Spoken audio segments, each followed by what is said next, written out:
News Talk 820 WBAP now on FM at 93.3. Make it a preset.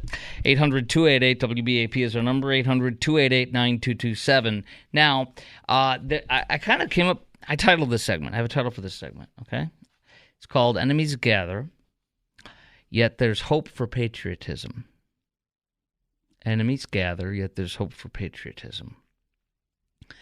First, we'll start out with Stunner. That just came out today that is going to buttress everything I'm about to tell you. Listen to this. This is today apparently at Ole Miss. And you got these stupid, miserable people that hate Jews in America. And then you have all these people that gather up around their protest. And listen to this.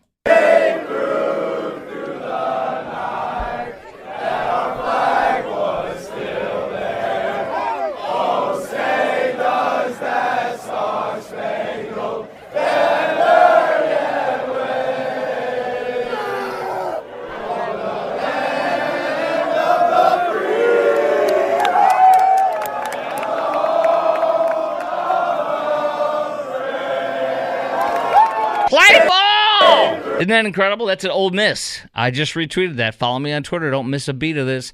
At Chris Crock Show. That's at Chris Crock Show, ChrisKrok.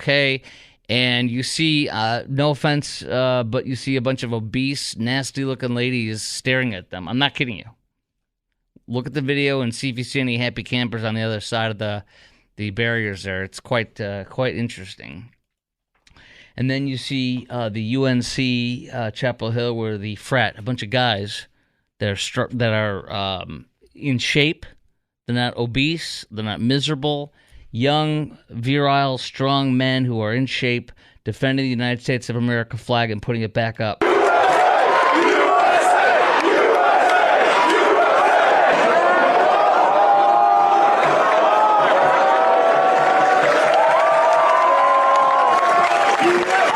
God bless America. That's at UNC Chapel Hill. Far away at Ole Miss in the Deep South is what I just played for you. They sang our national anthem over these loser, miserable... You know what they are? They're a bunch of losers that have gone to turn to evil for importance, self-importance, mixed with Jew-hating, vile anti-Semites who want to kill and dance in the blood of Jews and rape them and murder them and then come for us, the Americans, the non-Jews. This frat brother spoke today, and this was what he said. I believe he said it on Fox News. On the cover today from the Post-Millennial, and it could be from that interview. No, it was on Fox News. He said, "I die for this flag." Here he is, one of these students. Listen to this. I love America. I love that side of America. It's like we all just kind of connected our brains and stood there protecting one thing, and we all were like, we all were looking at every direction. If stuff was flying in, we would say heads up. We would cover each other. We would look out for other people. We would swap. We had like for an hour, and our hands did hurt. Our arms did hurt. It was like an arm day for me that day. It was no gym happened that day afterwards. It was exhausting. You know, I remember we were all standing in there. And I think I made a joke. I was like, "Oh, I don't know if it's a joke," but I was like, I'd die for this flag. And everybody was like, "Yeah, if they get any closer, we're gonna start throwing hands. Like we're not going anywhere. I don't care. They're gonna have to tear me off this flag like by my dead body, you know, stuff like that." And that was, you know, I'm smiling right now after such an insane day, but it's because it genuinely was hopeful. It was enjoyable to be in such an environment while doing what we think is right. That was beautiful. Wait till you hear about this young man in a second. But I want to ask you, as we share hope this segment, and I get to play you wonderful things, and again, enemies gather, but yet there's hope for patriotism, as this UNC student who saved our U.S. flag says he'd die for it. Meanwhile, as I mentioned earlier, Iran is now welcoming expelled Gaza protester students into for scholarships to come in Iranian universities. Go, put your burqa on, put your kafaya on, and go be among the Islamists. Go. Do you have hope for our country when you hear and see all this? It's on my Twitter feed if you missed it. You can, or anything I just played is on my Twitter feed, at Chris Crock Show. That's at Chris Crock Show, ChrisKrock. But do you have hope for our country? Do you think this could push us in the right direction? All this sickness and wickedness and Jew hatred and terrorism support and America hatred. Do you have hope for our country? Do you think this could actually push us, all this horrible stuff we're seeing, in the right direction? I'm starting to feel that way today, at least. 800-288-WBAP is our number, 800-288-9227. I have so much hope. I think of my son. I think of his friends who are like red-blooded American. I think of my son's best friend for years from Scouts who goes to A&M. And his best friend down there, who is a young Hispanic man who apparently is a big fan of mine. I've met him a couple times. He's got a big grin on his face, and he has like 10 guns. And his parents are from Mexico, and they have land on both Mexico and our Texas side. And he's the most right-leaning, like he has like 10 guns. He brought many of them up. He and his mutual friend and my son's mutual friend, they go to the gun range, and my son's like, "Can I bring the AR?" I'm like, "Yes, you can bring my AR. Go."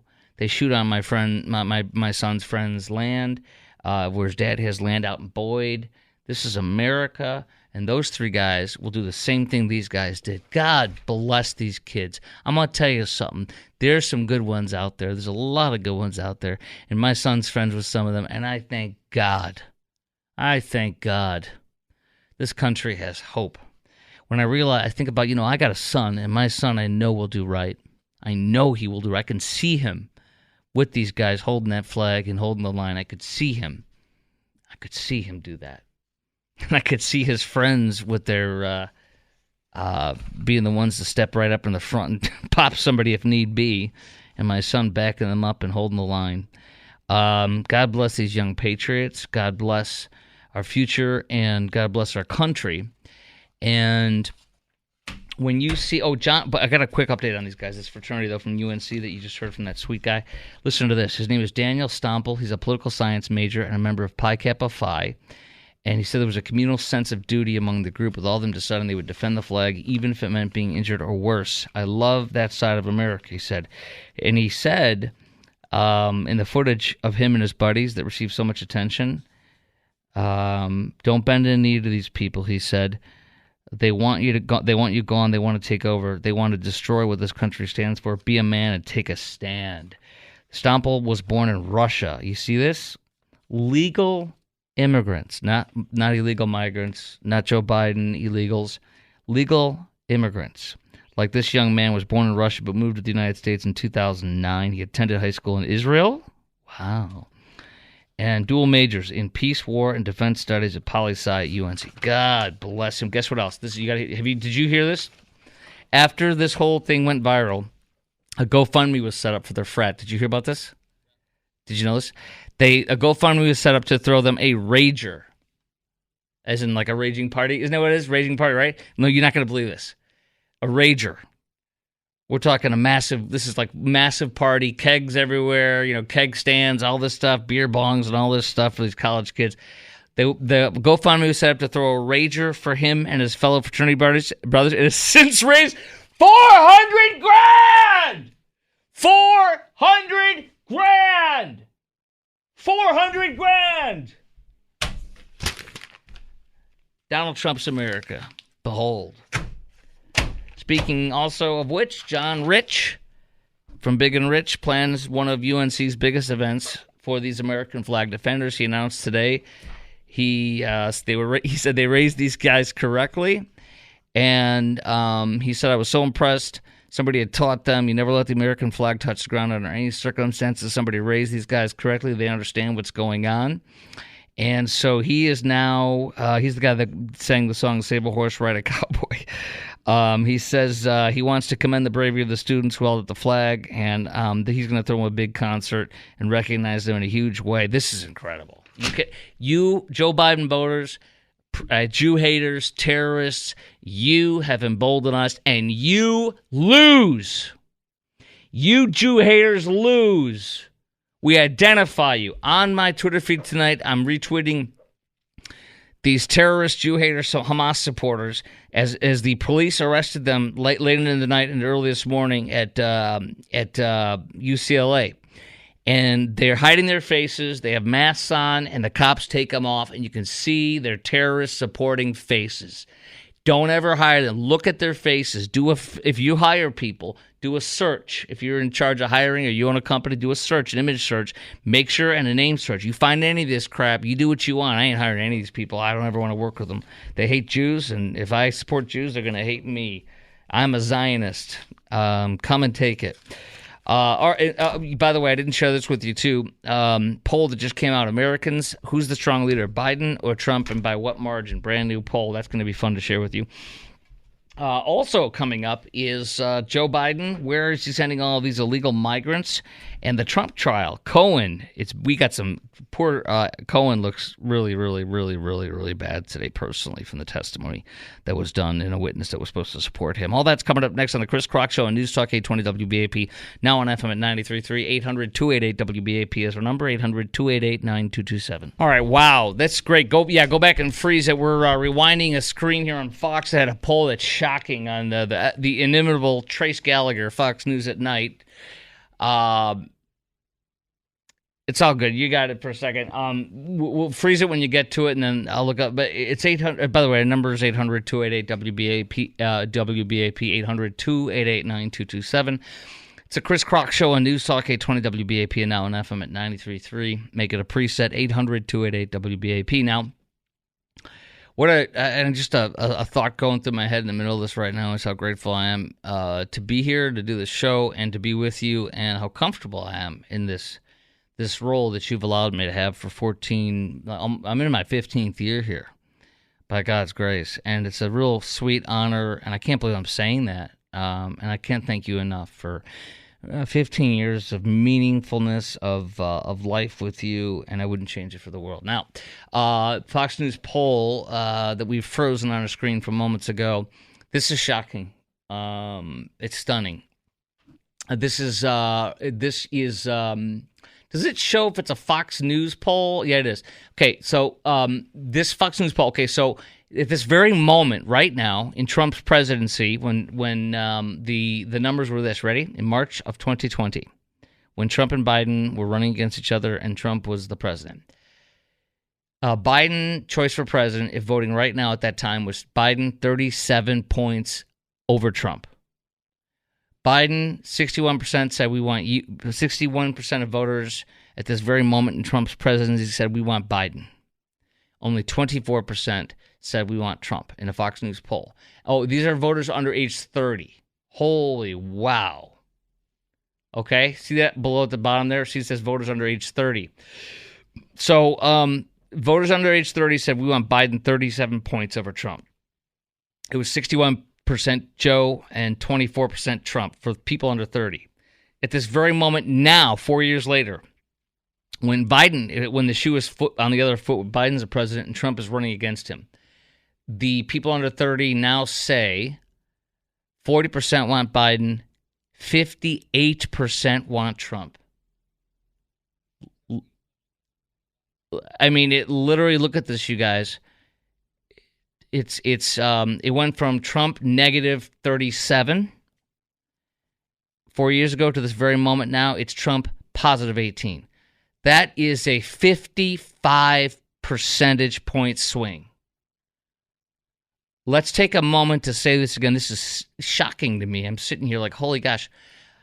Okay, at this very moment in Biden's presidency, right now, versus at this very moment in Trump's presidency, when each guy here was running against each other, right? Back then it was Trump and the president and Biden was running against him, and now it's Biden and the president, Trump's running against him.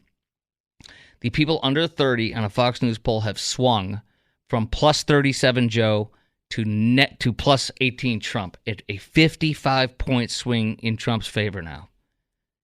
I mean, this is insane. And I just don't want us to, we need to not think this is going to happen, because we need to work. I'm telling you something. This is not a guarantee. And if anybody tells you that, rebuke them, because A world can change in a week, in a month, in 2 months, in 3 weeks, and let alone in 6 months from right now when the election's about to be held. Okay? But this is stunning. And it's possible that we'll have a landslide, but do not even think it. Don't. Because I'm telling you, that's a rope-a-dope you're going to lose. Now, a poll. Americans overwhelmingly say Donald Trump is a strong leader. Joe Biden is a weak leader. This today from The Economist, YouGov, as reported by Breitbart. A majority, 58% of every responsible, 58% of all adult respondents say Trump is a strong leader. 58%. Now, in the same poll, only 36% of Americans believe Joe Biden's a strong leader. Okay, so that means when Americans are asked in an Economist YouGov poll, Donald Trump has a 22% margin over Biden for who's the strong leader. 22 points higher. Amazing, isn't it? What do you think the world needs right now? What do you think America needs right now? Forget the world. This is our country. What do you think America needs right now? A strong leader? Yeah. Woo! All right, next is Michael Cohen, despondent. You got to hear what happened today in the court room. It's good for Trump, but maybe their strategy, though, their legal strategy on how they're handling this is actually not right. I'm being serious about this for Trump. I'll tell you why. Coming up next on the Chris Crock Show on News Talk 820 WBAP and now on FM at 93.3. Make it a preset. 800-288-WBAP is our number, 800-288-9227. News Talk 820 WBAP now on FM at 93.3. Make it a preset. Oh my gosh, I just retweeted something. You got to follow me on Twitter at Chris Crock Show. It's at Chris Crock Show, CHRASKROK. Because there's a nice message from our friends at Hezbollah who support the Palestinians and Hamas that many these ignorant and wicked fools are doing across America at these universities. A message for queers for Palestine, gays for Palestine, and trans for Palestine. Good luck with your friends. And there you will see one of the mullahs, I believe with Hezbollah, talking about what happens if you're gay, what they do to you. Eventually it ends with them saying they will kill you. So he's preaching to you. So just so you know, that's what you're cheering for. You're cheering against Israel, which is the only nation where you can be openly gay and not be attacked. If you are, you will be protected, and your assailant, rightfully so, will be jailed. So there you go. Okay? So God bless Israel, the one free nation in all of the Middle East, and our dear ally, our dearest ally. Now, I did promise before we get into the trial coverage today, which I promised to get into in just a sec, I did promise also at 10:30 to address this. Most illegal migrants, where are they sent? Where is Joe Biden sending most illegal migrants? Where is he flying them to? What cities, what states? Here it is. I got the list. This was only we only got this because our Homeland Security Committee, which is controlled by Republicans, got it. They forced it to be released. 200,000 illegals over a period of from January to August in 2023. This is the Joe Biden mass parolee program, flying into our illegals directly into our country from their countries so they can rape us, like those Haitians that were flown directly into Boston to rape our daughters, our women, our disabled, profoundly disabled people as they have. Joe proudly says that's a success, like his withdrawal in Afghanistan was a wild success, as we all know, which included people flying off the plane and 13 of our soldiers being blown up and dozens being maimed. The first most, you want me to start with let's do the Texas cities first. Out of the top 15, Austin has gotten 171 flown into it. Vegas, 483. I'll just do it in the order. Chicago, 496. D.C., 1472. 1,470. Newark, 1,500. Atlanta, 1,800. San Francisco, 2,000. Dallas, 2,300 illegals directly flown in. Joe Biden. Tampa, 3,200. Los Angeles, 3,200. Orlando, 6,000. They're dumping them in Florida. Look at this, $6,000 and 6,000 dumped directly in Orlando. 8,000 in Houston. Look at this, you guys. So if we total up Austin, which is a couple hundred, Dallas, which is 2,300, so that's 25, and then you total up 2,500 with Houston at $8,000. You're at almost 11,000 flown into Texas just directly in our airports from these illegals' country to rape us, kill us, murder us, and live off of our land. Number 3 is New York with 15,000 directly flown in. Fort Lauderdale, 60,000. Miami, 92,000.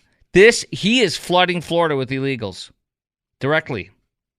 I mean, dude, look at the Florida numbers here. You have Tampa, 3,200. Orlando, 6,000, so that's almost 10,000 right there. And then you got Fort Lauderdale, 60. That's 70,000. Miami, 91. You got 162,000 flown in to Florida alone in 8 months. See this?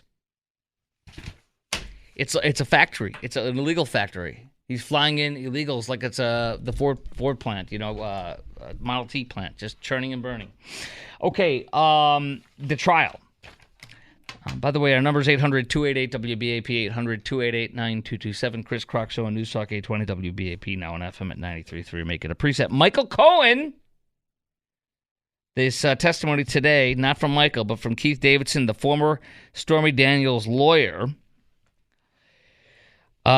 He said that he previously negotiated. Anyways, with Michael Cohen, the basic thing is here that when Cohen found out, listen to this, because Cohen was working with them and negotiating, right, for Stormy. And Cohen was obviously representing Trump.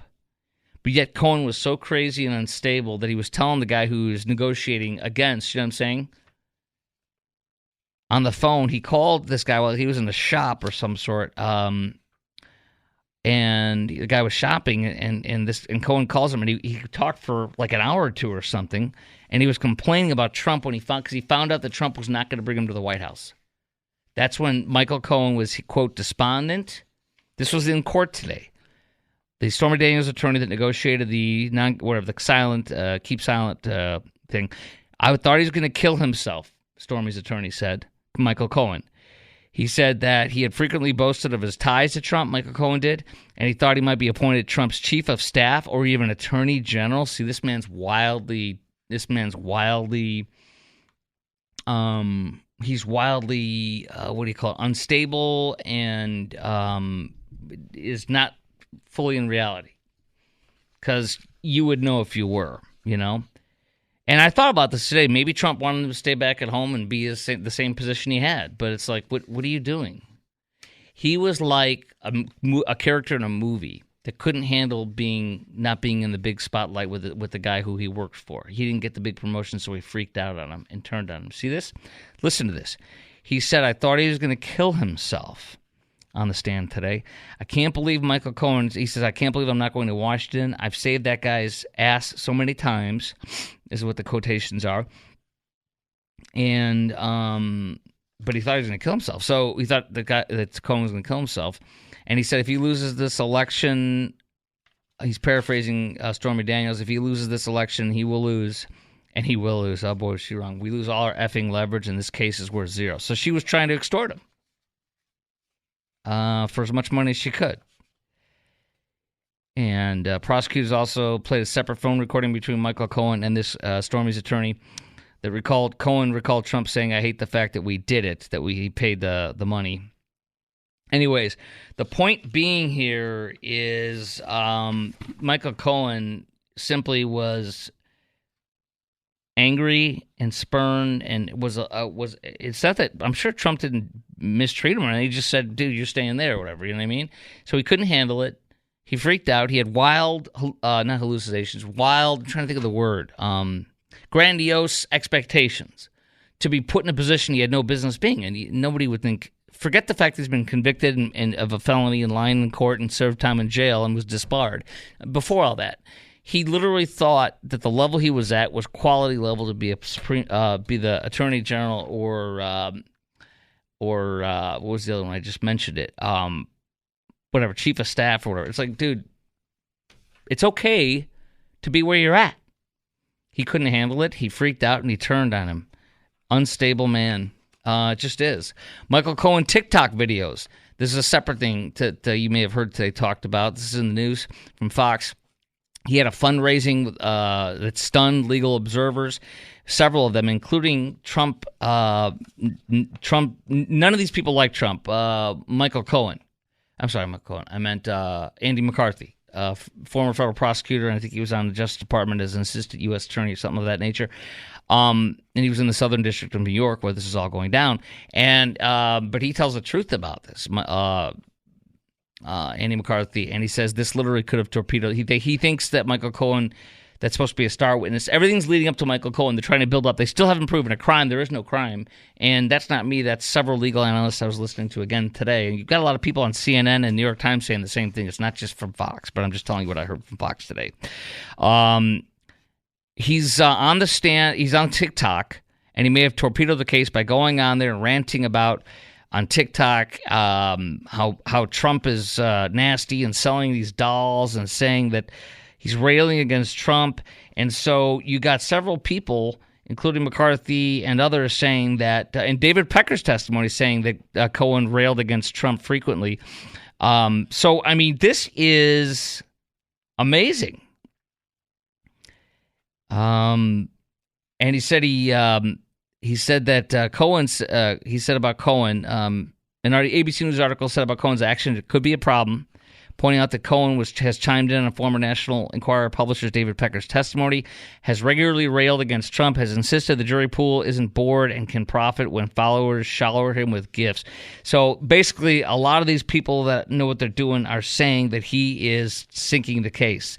McCarthy said it's a problem for prosecutors. They choose to build a case with a witness on a track record of bad conduct, deep bias, and not surprisingly, he can't help himself but continue to act in character.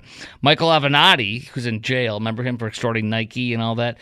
He actually says Michael Cohen, through his narcissism and his ego, may have just torpedoed the case against Trump. He told Fox News Digital from federal prison. Isn't that amazing? Never underestimate this guy's ability, he said, to screw something up due to his ignorance and arrogance. He's dumber than a box of rocks. The state can't win the case without him. And because of his conduct in reviewing the trial testimony in violation of the court's order, which just admitted when speaking with ABC, the court must strike him as a witness, declare a mistrial, or both. He has no business commenting on any of the witness testimony. So here's the big question for you. Do you still think, as pathetic as this whole case is, and we all know it, Trump is right when he says that it's 95% Democrat? And the judge sanctioned him for that too, but he clarified the next day without saying he was clarifying in his speech from his campaign stuff yesterday. He said the people of this area are 95% Democrat, meaning that's why he said the jury is 95% Democrat, which is true. And so do you think that Trump's trial is falling apart for the better for him? Do you think this trial is falling apart against Trump? And do you think Trump is starting to win the narrative overall, not just in the courtroom, but outside in America? As I do. And do you think Trump will end up being found innocent? Which I'm telling you we cannot assume he's going to be. I mean, you have to understand, if they're all partisan Democrats, there's a very, very good chance they don't want to be the one that says no, even though they know he's not guilty, because they don't want to be rioted against, lose their jobs, and be canceled. That's a very, very real possibility in Manhattan. That is you know that, don't you? There was one juror who said, she was put on the jury. She went home, and her friends and relatives said they could figure out based on what they were seeing in the news. Was that you? That's you, isn't it? That's you? And so she said she was afraid. She couldn't handle the pressure, so the judge let her get out. She's afraid of the mob. You hear that? And so that point was made by one of my listeners, I believe, or was it a friend? I can't recall, a week or two ago. And so if she bowed out, what are these other jurors thinking? They're going to destroy me. My community and my employer and all that, the world's going to destroy me, the left, if I don't convict him. 800-288-WBAP is our number, 800-288-9227. Do you think this trial's falling apart? Is Trump starting to win the narrative outside of the courtroom as well? And do you think Trump will end up being found innocent? 800-288-WBAP, 800-288-9227. Coming up next, you're not going to believe this, but Hillary Clinton said something about a Republican that was nasty that actually was funny and right. Tell you what it was. Coming up next for the Chris Crock Show on News Talk 820 WBAP and now on FM at 93.3. News Talk 820 WBAP now on FM at 93.3. Make it a preset, y'all. 800-288-9227. That's 800-288-WBAP. My gosh, what a wild night tonight that we've all had together. And we're going to have a great hour for you in the 11 o'clock hour on the Chris Crock Show, because we're going to have two big ones here. We're going to have the speeches that Trump and Biden gave today. Now, Biden's is 3 minutes and 15 seconds as the president. It should have been a lot longer, but that's about all the old man could do. And we're going to compare how he gave his speech to what Trump said today spontaneously after getting out of court that his opponent Joe Biden put him in that situation. So, what a difference those two made. And then Juan Williams from Fox News and formerly of NPR joins me at 11:30 to talk about the 25-year-long business editor at NPR that told the truth about NPR and how he was pushed out, basically fired, allowed to resign before they fired him. And Juan had the same thing happen to him in a horrifying manner. We're going to talk to Juan about that and the even though I disagree with him on at least 9 out of 10 things, and my skin crawls a lot of times when he is on, up against conservatives and they're, debating. I still think the man's a really good man, a decent man, and a classic liberal, not a jerk. And so it's great to have our friends that are on the other side to be able to talk with and debate with, etc. It'll be a great time. But in the meantime, Hillary Clinton, the lozenge lizard, as I call her. Remember that? I need a lozenge when she was running for president. Lozenge. The lozenge lizard, the miserable woman herself. But she said something funny, and I'm not gonna hide it. I thought it was so funny I'd share it with you and be honest about it. Hillary Clinton says don't vote for anyone who you wouldn't trust with your dog as she trolls South Dakota Governor Kristi Noem, who revealed she shot and killed her 14-month-old puppy Cricket. Don't vote for anyone you wouldn't trust with your dog, she said. And then, so I just thought it was funny because you wouldn't trust with your dog. It's just funny. Anyway, and it's true. Shocking new footage. Separate little story here. Shocking new footage shows woman wheeling corpse all over a Brazilian mall before pushing him into a bank where she tried to withdraw money from an account. I looked at the video because I'm like, that can't be real, but it is. A 42-year-old woman pushed the corpse of a 68-year-old man who died before she did this. She brought him dead and then had him go to, sign a document, etc., trying to, I guess, withdraw money from a bank. She went to a teller's desk and tried to take out $3,200 US dollars out of the bank, and they had her sign a document. They called police, and then they arrested her on the scene in Brazil, in Rio de Janeiro, Brazil. Quite the video. By the way, at least 13 banks may have worked with feds to spy on transactions of hundreds of pro-gun and religious Trump supporters after January 6th without warrants. 13 banks. 13 banks. Look at us as their enemy. Could you imagine? There was I thought there was 6,000, 10,000, or maybe even more people that went to the Trump rally and didn't show up at the Capitol, didn't do anything wrong, didn't go into the Capitol, therefore did nothing wrong. They shared all their information so the FBI could look at them and try to take them down for this fake attack on grandmas at January 6th. There's a couple dozen people or more that did violence and stuff like that, and sought to actually try to do some kind of an overthrow. But those and they need everything thrown at them. But the rest of them, 99% of the people this is a joke, and they're trying to make it look like it was something that it wasn't. We know that to this very moment. But at least 13 financial institutions. Which ones are they? Bank of America, Chase, U.S. Bank, Wells Fargo, Citibank, and Truist already tagged. And now Charles Schwab, HBC, MUFG, PayPal, Santander, Standard Chartered, and Western Union also were asked to turn over documents.